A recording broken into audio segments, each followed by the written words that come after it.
Well, Mono County Search and Rescue members were busy in July, including last Monday, when the Mono County Sheriff's Office dispatch received a call regarding an injured hiker along the Pacific Crest Trail. Now, a female hiker on the trail at Lake Harriet, approximately 18 miles east of Bridgeport, called for help using a satellite phone. She had sustained an ankle injury and was unable to hike out of her current location along the trail. Mono County Search and Rescue team was dispatched to assist. Now, due to the extreme distance from the nearest trailhead, Mono County Search and Rescue team requested the assistance of a California Highway Patrol helicopter to extract the hiker from the backcountry.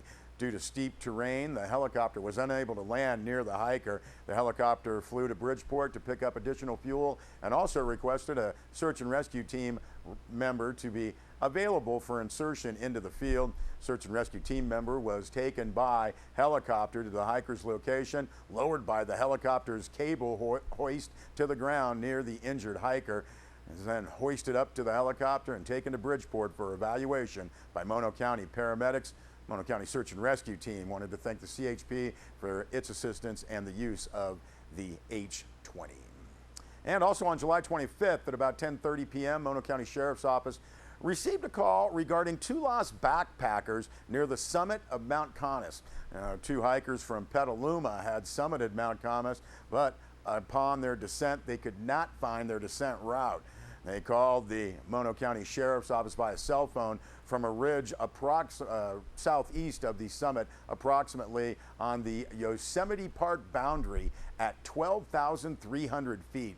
They were advised to stay where they were and shelter as well as possible in place until rescuers could reach them. Mono County Search and Rescue team again called in to aid those hikers, bring them back to familiar territory.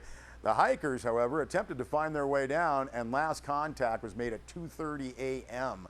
on July 26th. That was north of Alpine Lake. Search and rescue members hiked in from Saddlebag Lake, and within a few hours were able to find the pair about a mile west of the Carnegie Research Station, and they were escorted out to Saddlebag Lake. Well, the biggest and many say best party of the summer in the Eastern Sierra wrapped up on Sunday. It was the 20th annual Mammoth Festival of Beers and Bluesa Palooza. Sierra Wave's Rob Gill filed this piece.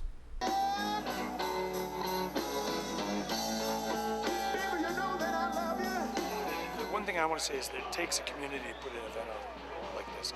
Yeah, Mammoth Brewing Company organizes this, really promotes it.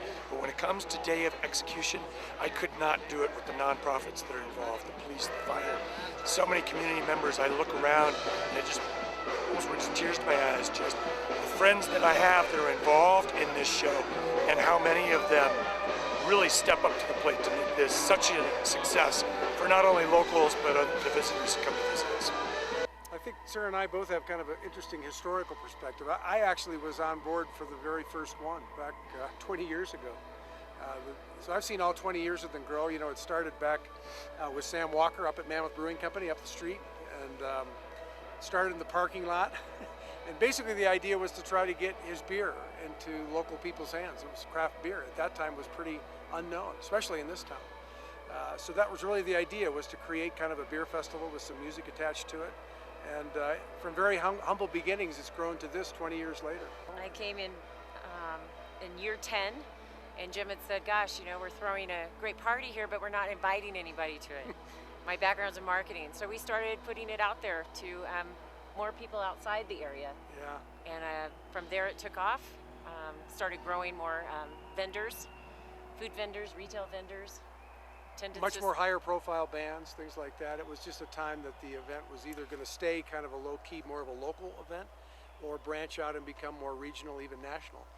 And it's really turned into a social event and Mammoth's biggest event. You know, you look around at how many festivals are out there, and so many of them do not last more than 3 to 5, 6, 7 years. The fact that this event has made it to 20 years just speaks volumes. And I talk to so many other beer festivals that are out there that have not made it as long as we have. Getting to 20 years is a milestone. And for the first time ever, you know, every year we really plan for the next year, but now we're actually already planning for the 25th anniversary of Bluesa Palooza. And what what steps are we going to take to get to make the 25th anniversary over the course of the next 5 years the best possible. You bet we got plans that we're going to improve for 21, 22, 23, but we're actually even now starting to look at really big picture for what the potential of what this event has.